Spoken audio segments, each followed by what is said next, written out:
News Talk on Samar News, your go-to podcast for the latest headlines and in-depth discussions. Join us as we unravel the stories that matter most, bringing you insightful commentary and expert analysis.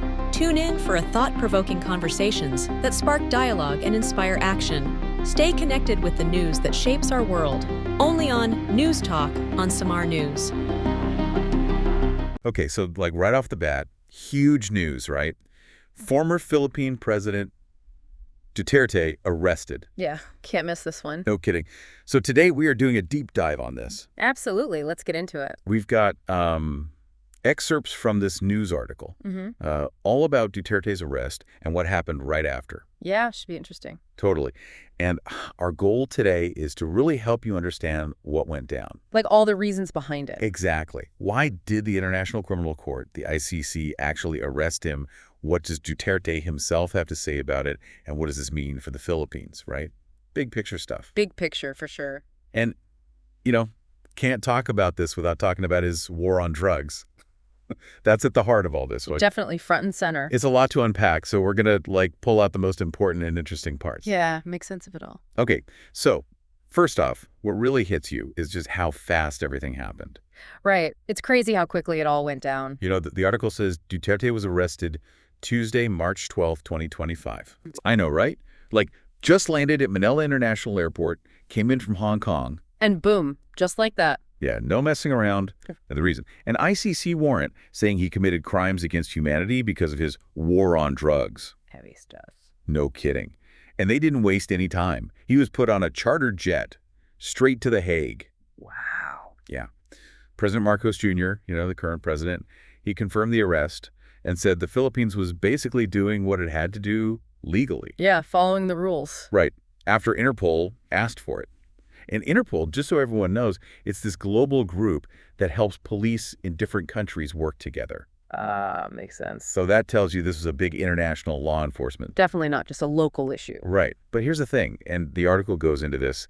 It's the scale of this war on drugs. That's what makes this so serious. Yeah. Thousands killed without a trial during his time as president. From 2016 to 2022. Yep. And even before that, when he was mayor of Davao City. Yeah, he was there for a long time, right? That's right. And if you look at the numbers, over 6,000 suspects killed just while he was president. You start to see why the ICC is investigating. Yeah, those are huge numbers. Definitely not something you can ignore. Absolutely. And the article gives you a picture of who these victims were, mostly small-time drug dealers and users. Yeah, and others caught in the crossfire. Yeah, often young guys from poor areas. Tragic, really. It is. And what's really worrying, the article says, is that police were doing raids without warrants. No search warrants, no arrest warrants, and people were saying they were forced to confess. It's messed up. Yeah, it definitely raises some serious questions. And it wasn't just people outside the Philippines who were concerned, right? People inside the country were criticizing this campaign big time, saying it was going after the small guys, street-level dealers, but not the big bosses, the real drug lords. Yeah, that's a common criticism you hear. Yeah. And for many people, the stories from families about their loved ones being in the wrong place at the wrong time are really powerful. You can't help but think about how this approach was working. Was it even ethical? Yeah, it really makes you think about those big questions. Due process. Was anyone held accountable? Right. And the article mentions that there were actually investigations in their parliament, their government, about a death squad. Yeah. And Duterte always denied he did anything wrong. Yeah, he was very vocal about that. Totally. The article quotes him, and he's basically like, don't question what I did. No apologies, no excuses. I did what I had to do for my country. Strong words. Yeah, and it's interesting because he also said, I hate drugs, make no mistake about it. That's his stance, clear and simple. It's a very, firm stance. Unapologetic. Yeah, exactly. And the article makes it clear Duterte is not just sitting back and taking this. In a video, he's like, what crime did I commit? He's questioning the ICC's authority, basically. Bold move. Right. He wants to be tried in the Philippines by Filipino judges. And if he's found guilty, he wants to serve his time there. Interesting. That brings up the whole issue of national sovereignty, right? Who gets to decide these things? Exactly. And to understand what he's doing legally, the article talks about this petition to the Supreme Court, basically arguing that the Philippines pulled out of the ICC in 2019, so they have no power over him now. Okay.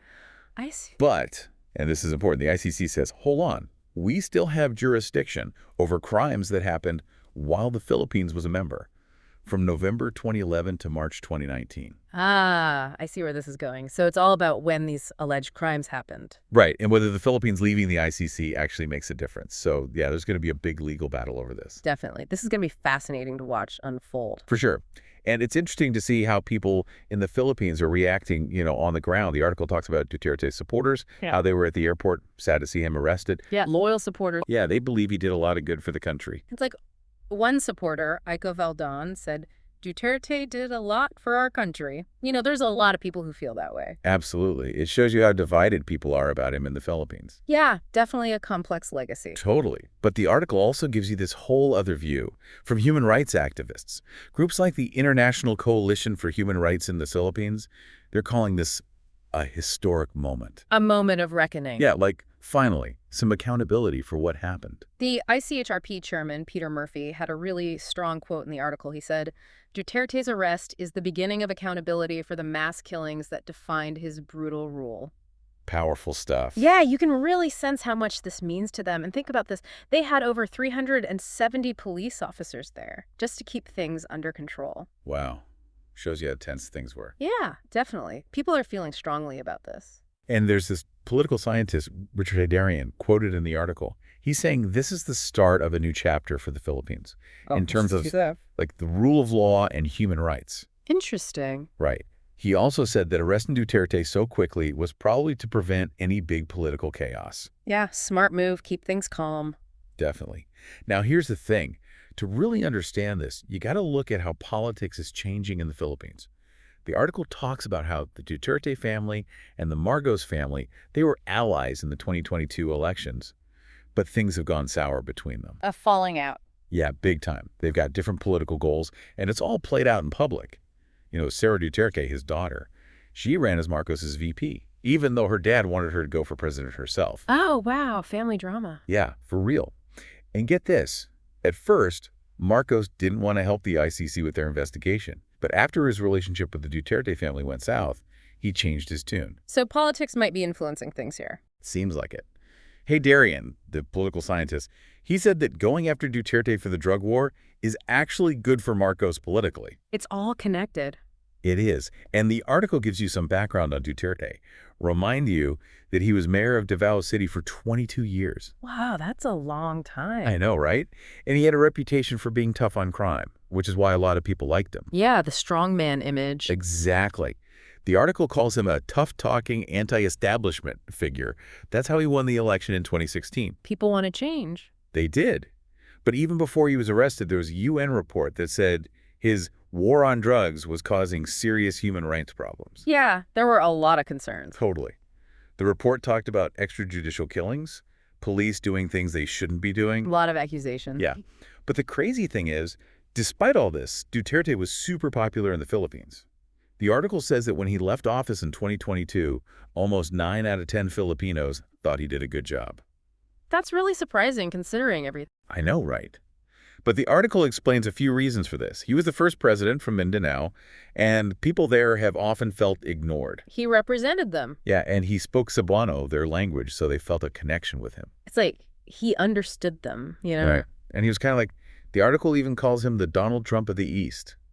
That's an interesting comparison. Right. He was a populist, said what he thought, didn't care about being traditional. And in terms of foreign policy, he admired Putin and leaned towards China. So very different from Marcos, who's been getting closer to the U.S. and hasn't been shy about criticizing Duterte's policies on China. Yeah, total opposites. And get this, even China's talking about it. Their foreign ministry, according to the article, said they're keeping an eye on things, and they're basically telling the ICC to be careful not to play politics or have double standards. Yeah, this is a big deal internationally. For sure. Now, thinking about the future, the article brings up Duterte's daughter, Sarah. She's the vice president now.